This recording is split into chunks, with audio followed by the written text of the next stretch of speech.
good afternoon to all my distinguished co-panelists, the distinguished speakers who spoke before me, and all the guest delegates. So, when I stand here and we discuss this topic, which is so relevant today, we must really, again, remember the words spoken by Sam Altman, who said that it's a printing press moment. So, is it really a printing press moment? So, if that is so, then I think it's great. But that's also being questioned and also countered by other people when they deposed before the US Congress on the role of AI in the modern world. And it was said that perhaps it's just not a kind of a new thing, it's not just a printing press moment, but it's also like a bull in a china shop. So I think it could be reckless, it could be dangerous, and must be controlled. So this was also spoken by another professor who was very renowned for the work in psychology and neuroscience from University of New York. So these words also carry some weight, and both these people actually deposed before the same committee when they're actually trying to say how exactly AI is going to save the world. Now, here we are talking about generative AI, which is definitely a certain form of artificial intelligence, and this is essentially seeking to create computers and train computers to behave in a way that a human being actually does, and think the way a human being can think. Whether they have been able to create something of that sort, that's a question. I think predominantly what we saw today, in the morning today, is that people are saying that yes, they actually have been able to shape the world and AI has changed the world. The question is how exactly? Now, it will have a mixed answer according to me, because there are some ways it has spectacularly changed the world. And in certain ways, it perhaps has not. It recreates the same thing time and again. If you look at the way I just described the phenomenon, as one way it could be very responsible, another way it could be kind of very reckless and could create something which could be questionable. Now, if you look at research, and again going back to the speaker, Dr. Carr, and I think if you look at the way we are doing research, it starts with a process of idea generation, followed by a literature review, and perhaps again research design, and then again looking at the data collection, analysis, interpretation, and then you write the paper and perhaps send it for publication. Now, what are the stages wherein the authors actually have benefited immensely from this? Now, if you look at the current set of softwares and the AI tools that are being used, I think there are plenty of them, but the ones that have been used regularly. And if you look at ChatGPT, for example, which was launched in November 2022, and within 5 days of its launch, we had close to 5 billion people, and within 3 months, another 100 million users getting added to the list. So that actually speaks volumes about the influence of AI and how it has really taken to this world. So it's a new currency, it's a new thing which has really come to shape the world, but we have to say how responsibly you are using AI. So there are certain things our distinguished speakers have already talked about. Now, if you look at the way it has changed the world, it has definitely made wonderful additions to this, because it has made the work of literature review so easy. So within a moment of a minute, you can actually find out what has been done in the past in your field of research. So extant literature is at your fingertips. So that is a huge advantage that AI has created, but is it being used ethically? That's the question. The second is that whether it really creates something really novel enough. That's another way you can actually judge AI, generative AI. Now, if you look at them, you can see that perhaps it's creating the same thing time and again, because it's based on millions of pages of stored data which has been used to train the device. Now, what will you create if you have been trained with the same set of data, same set of pages and research work? It's not difficult to believe that it might always create the same set of work. And maybe the models are not novel enough. And therefore, it's a kind of average trap, as many researchers say.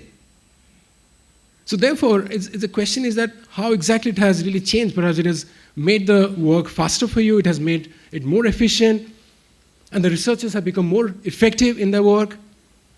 It can suggest the methodologies to the authors, but in some methods, of course, you can do great work. Let's say quantitative research methods. It can definitely do some interpretation for you. It can suggest you the methods. But can it really do the same work in creating a novel method, I really have my doubts. And I think you'd perhaps agree with me. We can actually debate another day, another session. But the question is that whether it can really create a novel finding, a novel model, maybe a novel pathway, that's something that's still being debated. Now, if you look at the data, the way you interpret that in qualitative setting, qualitative inquiry, whether you actually see that it can create a lived experience the way we actually see a real researcher doing it, I don't think so.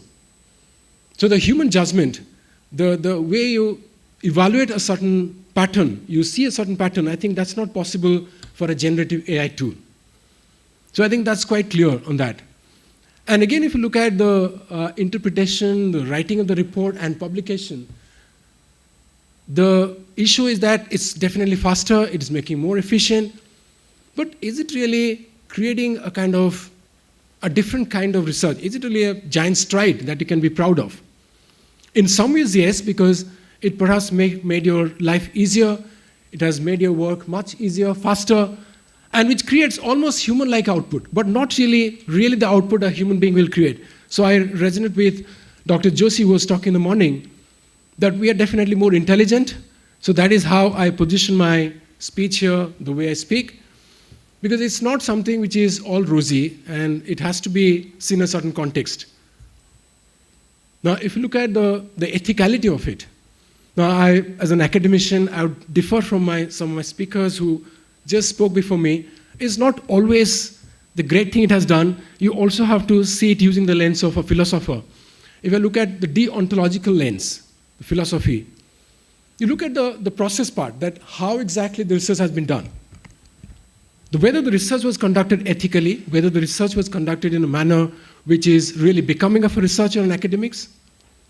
If it's not, then perhaps you have to question that.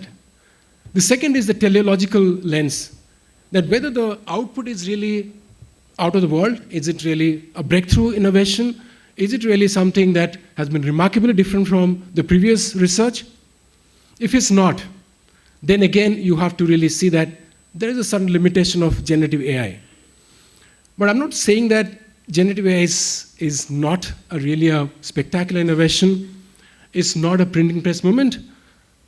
What I'm saying is that it can do a lot for us. It has been doing a lot for us, but we have to really see in a certain context. And we also have to manage it in a certain way that is responsible. It has to be ethically managed. As editors and as authors, as reviewers, we always look at research papers, we create research papers, but we also have to see whether the research has been created in a manner which could be said original. I'm citing an example.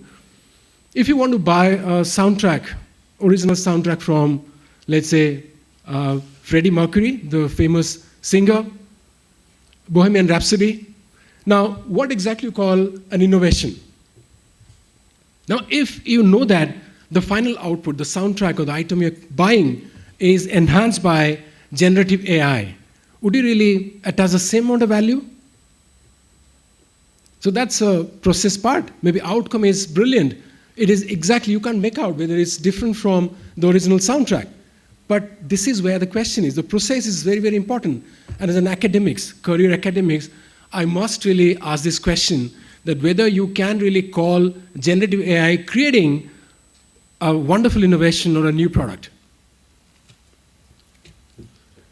So the responsibility lies with us. As we stand here, we are also shaping the world, academic world, which shapes billions of minds, bright minds, and therefore we have to speak with a degree of responsibility. And this is quite critical at this point, because this is what is going to set the tone for the future set of research work that is going to come, and that's perhaps is going to shape another world. Now, other part is that whether it has really created a world which is more equitable. Yes, it has democratized, it has made it more equitable, but it also has created a greater degree of inequity, so that is a contradiction. Now, equity in terms of making the resources available to all those researchers, academics who want it. But at the same time, it also has created a degree of divide between people who are haves and the have-nots. Because if you see, there are certain things which are reported when you ask for a certain detail. And in all likelihood, you would get the papers written by the institutes which are more eminent, authors who are more eminent, but not by people who are perhaps residing in a different place, maybe not so resourceful.